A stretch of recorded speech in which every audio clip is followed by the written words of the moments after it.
Hello everyone, welcome back to my channel. I'm Bill. We are in the Sword and Fist book from 3rd edition D&D.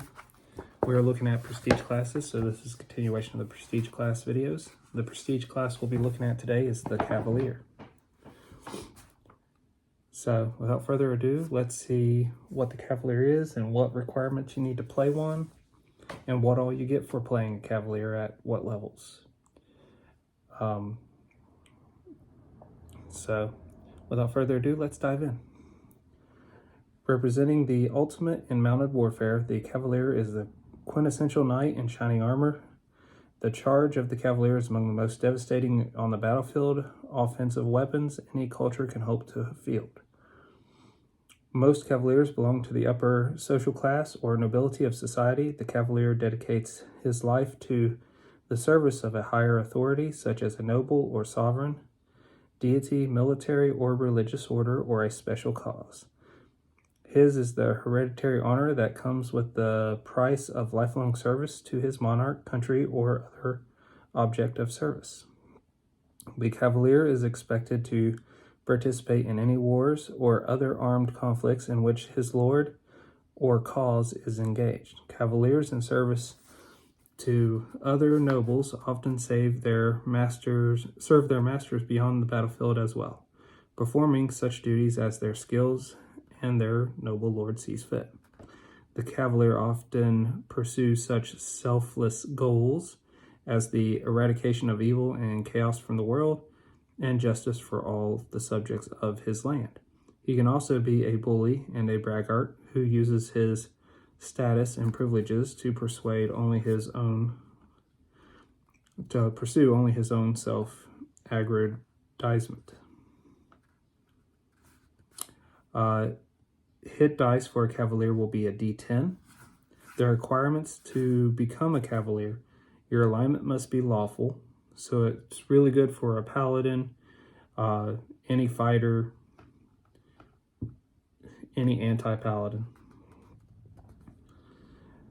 The base attack bonus needed to be 1 is +8, so you're going to need to be at least 8th level before you can level into this.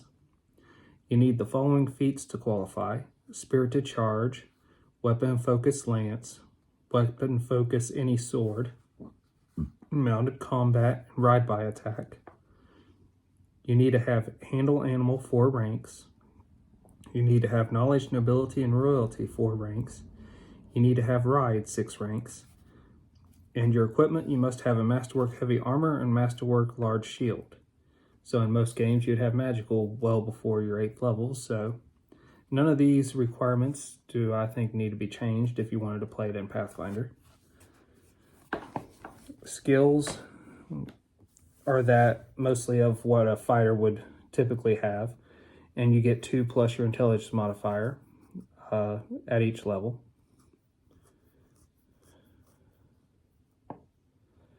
Class features: weapons and armor proficiency. The cavalier is proficient with all simple and martial weapons, all types of armor, and shields. So let's look at the table. Your base attack bonus is that of a fighter. So in 10 levels of the class, your base attack bonus goes up 1 per level. And it stacks with your pre-existing class, so you'll get multiple attacks based on every time that the regular table says that you would get so. Your fortitude save and your will save are your best saves, so they start at a +2 at 1st level of this prestige class, and then they'll end at a +7 at 10th level of this prestige class.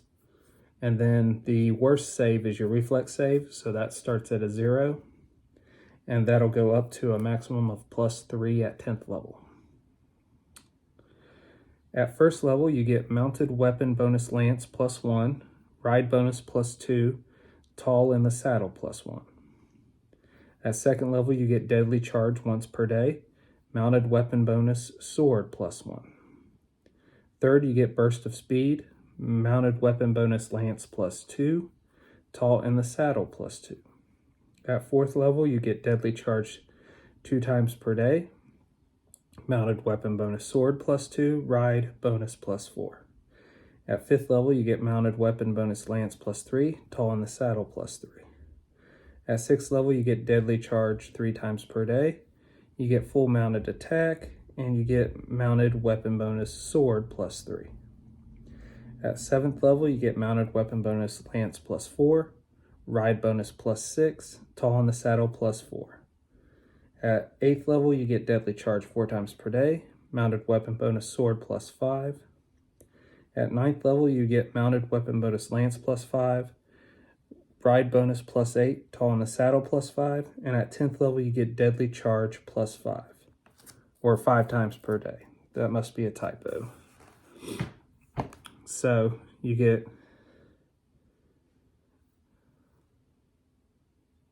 well, that's not on the table. You get knowledge, nobility, and royalty. The cavalier gains this skill automatically at 1st level without having to purchase it with skill points. Tall in the saddle, the cavalier gains a bonus to his ride skill check whenever he uses his mounted combat feat to negate hits to his mount that his mount would normally take. Deadly charge. When mounted and using the charge action, you deal triple damage with a melee weapon or quadruple damage with a lance up to the number of times per day indicated. This ability supersedes the spirited charge feat. Mounted weapon bonus. The cavalier gains a bonus to his attack roll when using the designated weapon while mounting.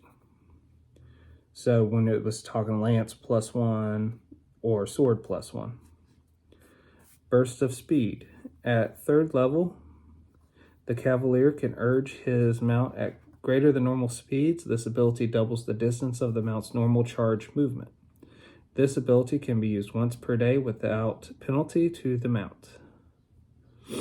Each additional use of the ability in a single day requires the mount to make a will save DC 20 immediately after the conclusion of the additional charge. Failure results in the mount taking 2d6 points of damage. Ride bonus, the cavalier gains a competence bonus to ride checks. So the ride bonus is on the table stack with your ride skill and any other bonuses you have to your ride. Full mounted attack. At 6th level, the mounted cavalier may attack as a standard action when his mount moves more than 5 feet, assuming the opponent exists to be attacked rather than a partial action.